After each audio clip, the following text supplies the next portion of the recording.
All right, thanks everybody for coming today. I wish we were joining each other in Stockholm. I hope we be able to do that next year with y'all. So I just want to kind of touch on some things now that telemetry is coming around to just over 2 years old now. I got involved with the telemetry project when I started at my position at Weedmaps at my previous job.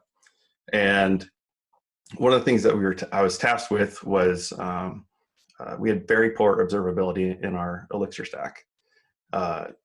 We had a lot of it. We had several services, but we weren't able to really see very well what was going on inside. So we started looking around for, like, all right, what kind of tooling we were going to use. So every team was kind of doing something different. One team had like New Relic. They were trying to do APM on theirs. Others were relying solely on Datadog logging, and so on and so forth. So when I started looking around, I found the telemetry project, and then I saw, like the idea behind metrics, and I was like, oh man, like this thing just started clicking for me. I was like, this is gonna work out well long term. I'm gonna do probably the foolish thing, and I'm gonna be a super early adopter and jump in on it and try to help out. So over that time, telemetry is now a huge deal in the ecosystem. And we've had some bumps along the road, and we still have some bumps to kind of get over. Things are getting better. But I wanted to kind of go over some things that what I've learned to date, the kind of lessons learned as a group, individually, and what we have coming forward and hopefully soon to be released. We started getting all these different libraries, right? So we have telemetry, and we have telemetry polar and telemetry metrics, and we have metrics reporters, and that's just in the beam telemetry space, right? And so when we're starting to roll things out at my previous job, as I started working through these things and giving them to other people and giving them patterns to apply, it became, like, what do I do with all of these things? Documentation was not great at all. We had, we were writing it as we went. And I would just frequently get asked, like, I don't understand like where I use these different things, how I use them, how do they relate to each other? All I want in the end is I want to just instrument my app. I don't really care about wanting to know about all of the intricacies of each one of these things off the bat. So what we started to see was that we had a lot of people that were just kind of sitting around, kind of sad. It's like, why am I supposed to use this telemetry stuff? This is not easy. And so during that time at there, we started to figure out that even if we gave the, like a template from one, service of like, these are the different, packages to install, and here's how we word things and everything else. These are the standards, and telling people what they are. We started to figure out, and Greg Mefford at Bleacher Report, they also started to figure this out. They came to the same kind of conclusion, which was we need something for our users to just drop in and go. We want all of our stuff to be the same across our whole organization. All of our services should be the same. They should be named this, like our metrics should be named the same, whatever else. And we also want some flexibility. So if we are moving from one thing to another, then we will be able to, what is a simple way to do that? And so this has been one of the kind of hangups on telemetry metrics that I've found, is that people it's kind of like, why should I do this? On a small project, maybe it doesn't make sense for you to use a metric definition. Maybe portability is not the biggest thing, and maybe standardization is not the biggest thing, because if you have like one project version, for instance. But at these larger organizations, we do care. We want things to be the same across so that we can cross-reference each of these things. So what we came up over there was we kind of, this kind of leads us to, like, I got some lessons here. Okay. So lesson number one was just that telemetry can be very daunting to new users. And I want to thank Michael Crum and the folks that are working on the Phoenix Live dashboard and things like that, because it provided a way for people to at least get an introduction and a central place to get some information as to like how do all these things work together. So they've done a fantastic job there. And as an entry-level thing, it's good. That's a great aspect for somebody using a Phoenix application, and it's their first, like you're one and you're kind of getting into it. But it doesn't, like there's not a great graduation step from there to I'm running multiple. I want to send it to Prometheus. I want to send it to StatsD and still get my dashboards. At that point, we're kind of leaving that space of what LiveView provides out of the box in there. So what we kind of came up with is, I'll kind of move to, I'm going to jump right to lesson 3 here, which is all roads lead to a framework. So when I looked at a normal application and let's say we're just using the telemetry packages, right? Sorry. So if I'm using telemetry and I'm using telemetry polar and we're using telemetry metrics and we're using a metrics reporter, we're already at 4 or 5 dependencies just to get our one piece of observability in. So what we decided to do there was we started to, hopefully this switches. Yes, excellent.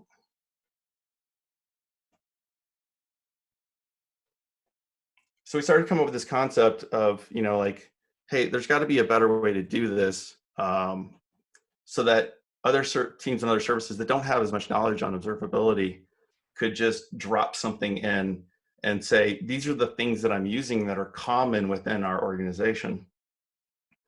And so this is kind of my second attempt at this. And I was hoping to be able to make this public today, but unfortunately, due to work constraints, we were not able to get that out today. But so we came up with this concept of this, like sort of a framework called Uplink.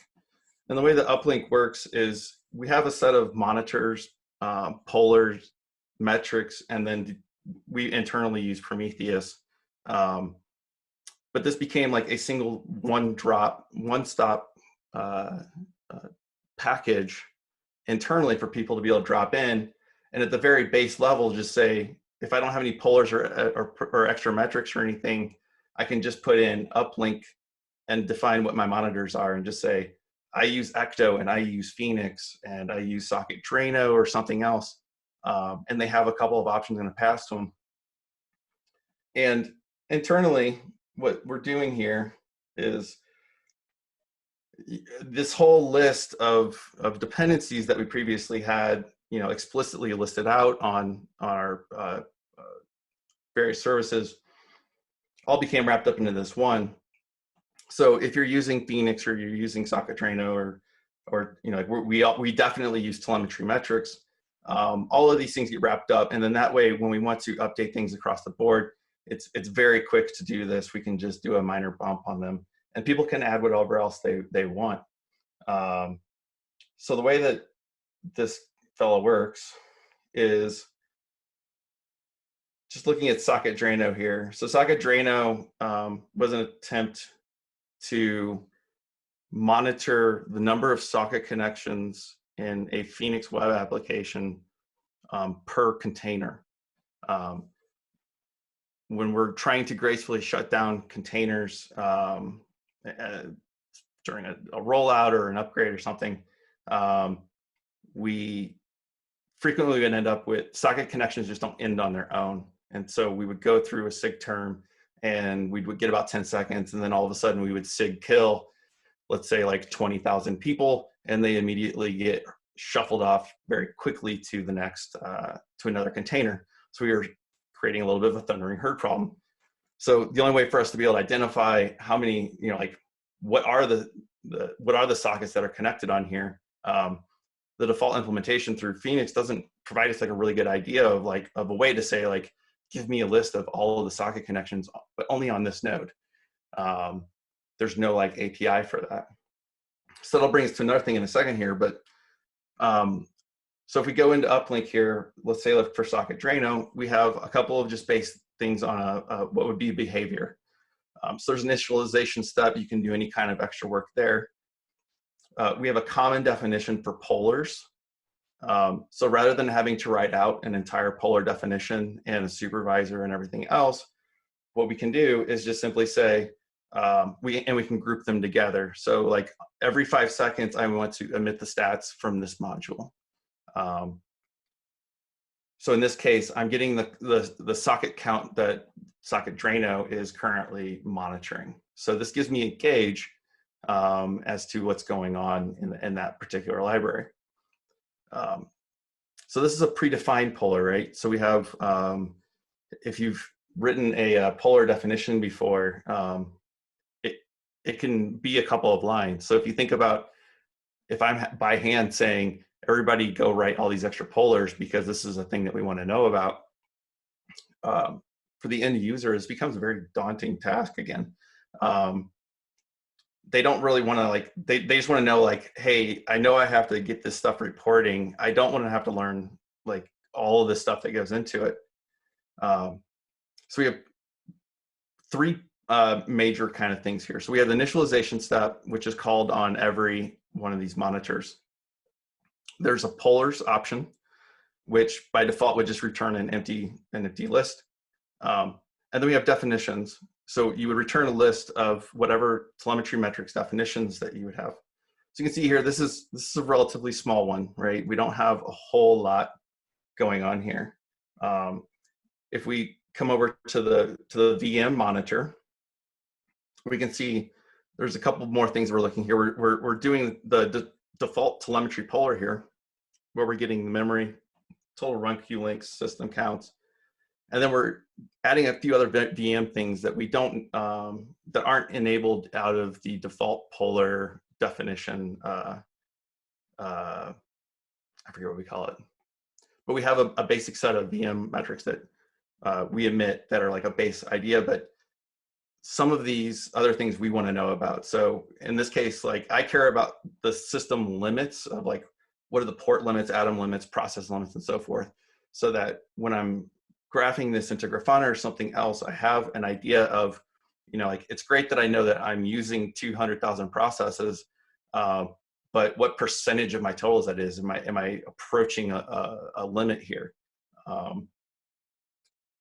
So we can write all these kind of things, and we now have a standard definition of our, of all of our names for all of our metrics across the board here. So just in this one case here, it's not fun to tell people like, yeah, just keep copying and pasting this same set of definition files again and again. And this is a problem that we've been trying to deal with within telemetry period, which is there are standard, we want to provide guidance as to what are good metrics, as far as defining metric definitions and whatnot. But we also don't want to prescribe that these are the ones that are the be all end all. So rather than asking like putting into a framework like Phoenix and saying, give me the metric definitions, because that's not a one size fits all thing, we've instead kind of resorted to putting in definitions pasting them into the documentation so you could copy paste them if that works for you. But we kind of came to an agreement that this isn't something that we wanted to saddle the libraries themselves. If we take like just a normal library, let's just say like something like OBON, should they be responsible for for writing all the metrics definitions? Maybe you don't want all of those. Maybe you just want a subset of those. So that's been another additional kind of barrier to entry, especially a point of friction on the telemetry metrics side that I've seen repeatedly. So in here you can kind of see, like, I'll just kind of give a brief overview. So in this case, we have like a set of here. We have Ecto, we have Phoenix, SocketDrano, and a VM. These are the basic things that we use, for instance, at SimpleBet right now. So what we're looking to do, and everybody please tell us if you're super interested in this or not, but we're going to open source this in the near future. And the idea is we've kind of provided a template as to, Greg Mefford and I have been discussing this for a while of, is this something that is useful in the community? And I think that the pattern itself is at a minimum useful. So even if you just steal the base framework of how to provide a basic set of implementation and being able to write your own, I think it would be very helpful for the community. So we're going to put that out there. The other idea that we're not, sorry for scrolling around on you. The other thing that I'm not too sure on, and I'd love input from everybody after the conference, is to release this out and provide essentially a somewhat opinionated set of these monitors. So if you're trying to get quickly started on something, you can just pick and choose which monitors you want to use. So as we saw, like in the previous page on how to actually use this guy, if you could just drop in and say, like, I use Phoenix or I use Ecto and this is my prefix, and it all gets wired up for you, I think that's great. And then you can provide your own monitor definitions as well, as long as you just follow the basic ideas, or sorry, the basic contract of the behavior. It will just plug and play and wire everything up for you.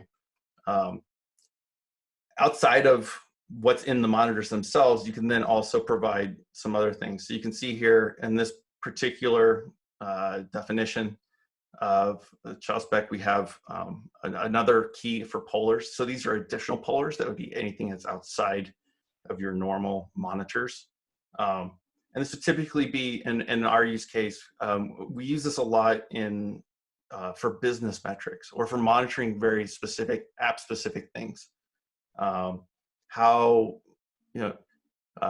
here at SimpleBet right now, it would be like, how many people are currently betting on the game? How many bets have been placed on this particular market? What is the amount? These kind of business statistics are actually, like, in real time, are actually pretty helpful to us. And you can provide your own metrics, definitions, and such from there.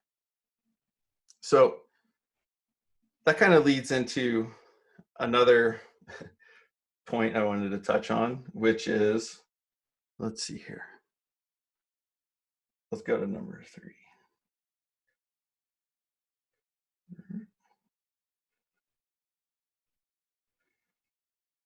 Let's come back on that one. All right, telemetry is not just for system health.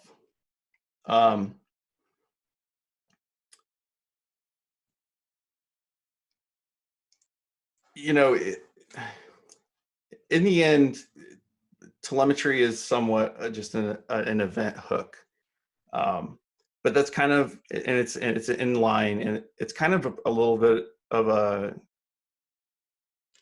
it's a happy coincidence that we can use that for things besides just saying, like, like, how many ports do I have right now? What's the size of my ETS tables? What I've found in my time is you can set up all of the observability and metrics and dashboards and whatever else around quote unquote system health. Things like, like memory size, CPU usage, all that kind of stuff. but I've rarely actually found that to be able to indicate to me as an engineer quickly that there's something actually wrong in the code or something else that I can't see through there. And so I've kind of come to the opinion that these kind of system metrics are great, but at the end of the day, business metrics actually are probably a much better indicator to you of the health of your system or not.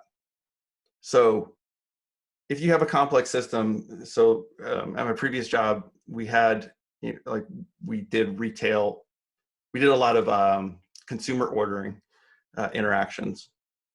And so a fantastic indicator of whether or not your system is functioning properly is being able to, in near real time, tell our orders coming through, have our error rates on orders or transitioning between states gone up or down. We were able to drastically cut down the time to resolution of finding issues within the ordering system, for instance, when we were able to put a monitor and say, like if the order error rate goes over a certain percentage, or if orders drop, then there's something going on. You should probably start poking around. And so that led us down the road of using telemetry a little bit more for business dashboarding, essentially. So next to our system metrics, we have things like, at Simple Bet, we have like how many bets have been placed, things of that nature. So don't shy away from that. Another one that we've done is, so if you can't get to distributed tracing, there are some things that you want to know about certain events where you want more information about things. And it's kind of hard to tell ahead of time. There's not exactly the best tooling sometimes to do that. So one of those things is in Ecto. If you don't have distributed tracing and you don't have an APM framework, for instance, one of the things that that happens from time to time is you get a slow query.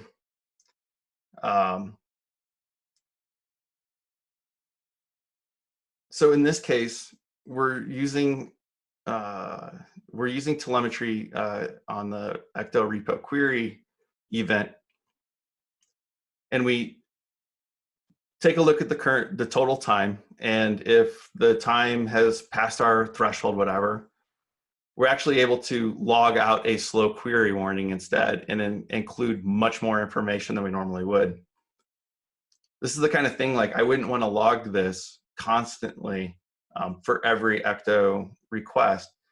If I did that, then my logs are just going to be completely jammed up with nonsense. And what I really care about is the exceptional events. When it comes to logging, I only want to, I don't want to, most of the stuff doesn't really matter to me. If I have Prometheus going and so on and so forth, I can get general ideas of what latencies are and everything else. But I'm looking for like the one or two things within the logs that are going to point me towards the right direction.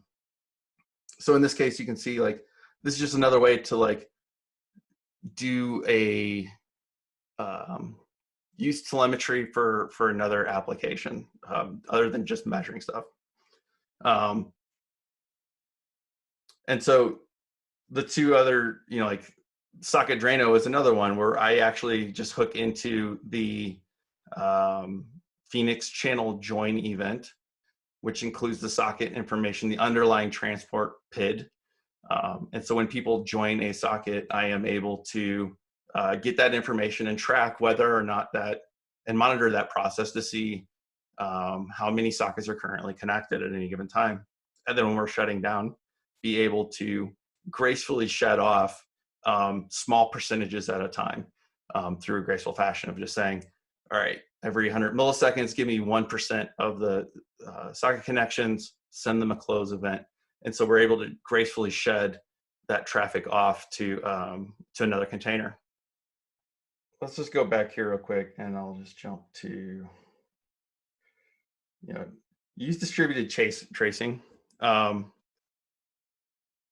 So when I was brought on to SimpleBet, one of the reasons that I was brought in was to take an application from a very MVP thing that's been through 3 iterations, and in 2 months prepare it for 250,000 concurrent users. Now, in 2 months, you have to do a lot of prioritization as to where you have a limited amount of resources and time. So how are you going to focus down on where to put your attention? And so we have really open telemetry and using distributed tracing. So we currently use Lightstep, has been a lifesaver in that regard. We have found that things that, and this is a frequent thing I see all over, is if you don't measure it, it's very easy to kind of form an opinion as to what is the important thing to focus on and what is not. What's going to give me the most bang for the buck? Whereas with distributed tracing, I actually have, like evidence, scientific evidence of exactly like, okay, this thing is taking 700 milliseconds. What part of these paths are the biggest offenders for me? So if we,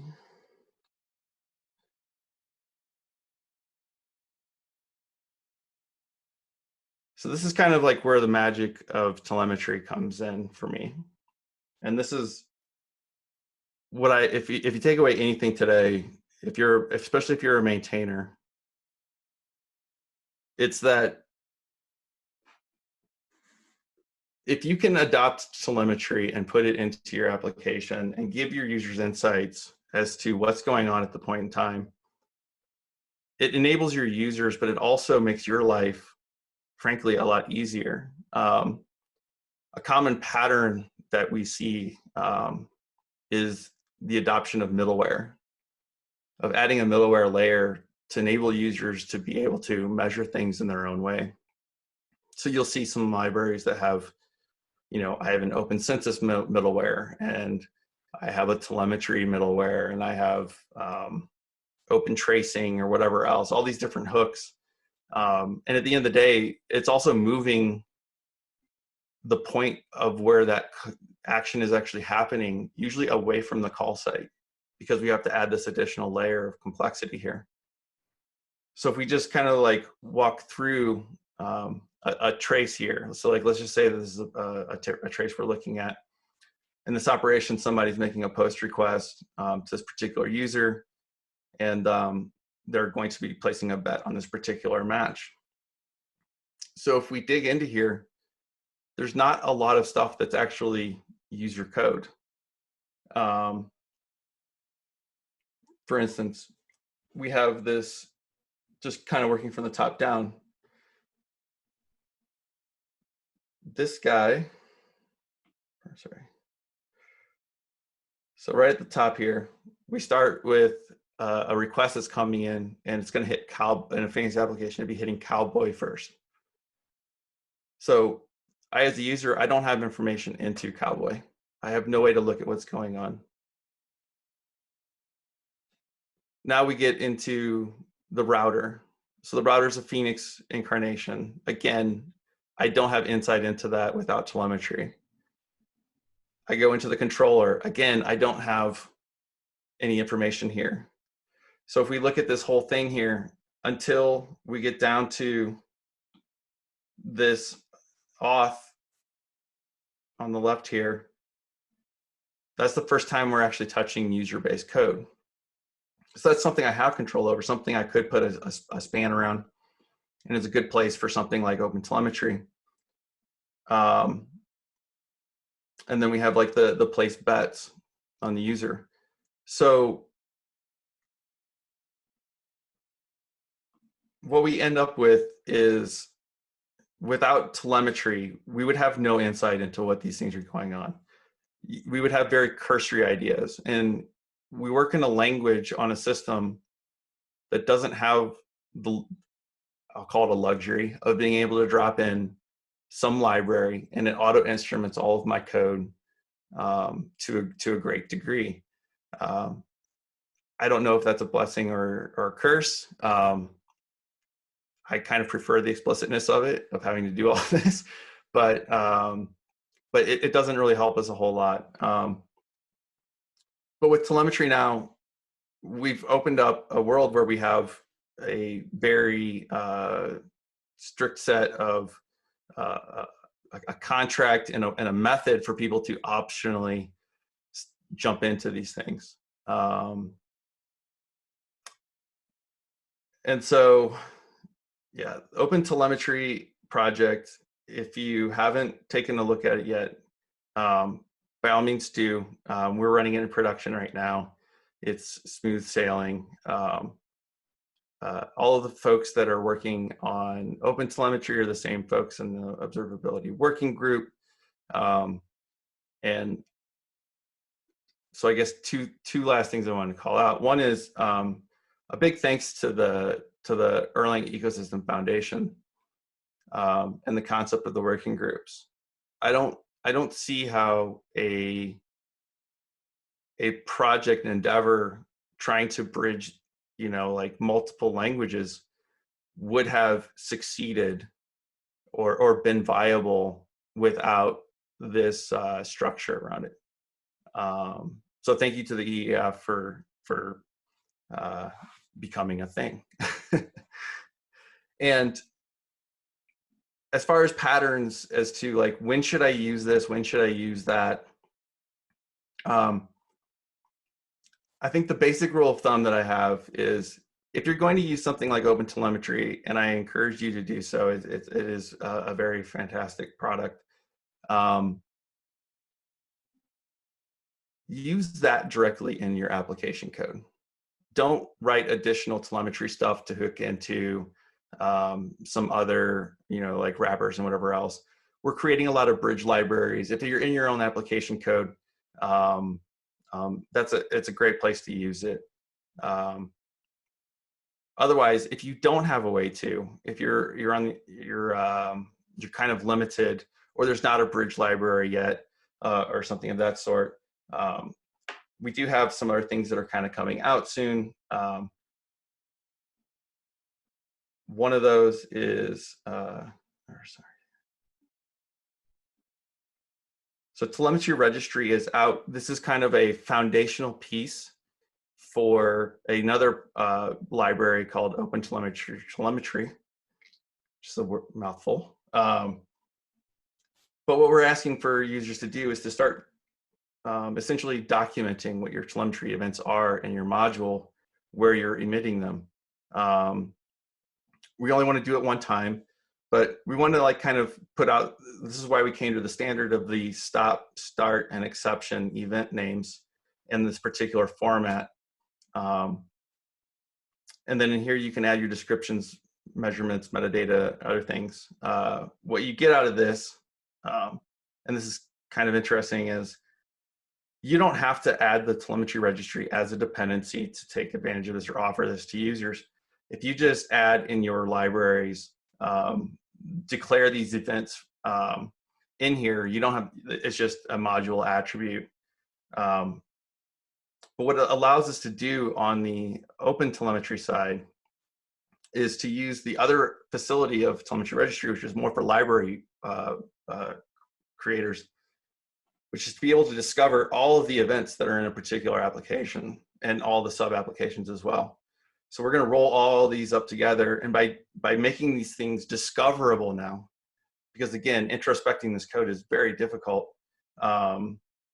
If we can just have you guys explicitly write these out, then we can do things like being able to drop in the Open Telemetry registry, or I'm sorry, Open Telemetry bridge library, and we can do a scan and say, here are all the events in the entire application, and then it's able to like work back from that as to what is a spannable event. So do I have an event that has a start and a stop suffix? Is there an exception one? And by finding that, we're able to actually automatically wire up telemetry spans, a telemetry span for tracing around each and every one of these events for you automatically. It won't have a lot of information on it, but you'll at least be able to see what's going on. And there's some other application uses that you could be able to use for this too, such as dynamically attaching and detaching from events for logging, all kinds of stuff. So I think we're short on time, Martin. I went longer than I said I would. We have 3 minutes for questions, but so I guess we can take one. And I'll just read it out in the interest of time. So how does this relate to the EEF observability working group work you're a member of? From P.S. Driesinger. So for Uplink, I would say that this is more of a, this would be outside of the scope of that. This is just kind of more of a kind of community thing. All of the work that you see in the Telemetry Beam organization, as well as the Open Telemetry organizations, it's all the same folks. And if we're going to be honest about it, a lot of it is built on the back of Tristan Slaughter doing a lot of this work. So yeah, the EEF group allows us to, across all of these projects and all of these different use cases and applications, find these patterns hopefully as quickly as possible and find the best solution for the entire community to leverage.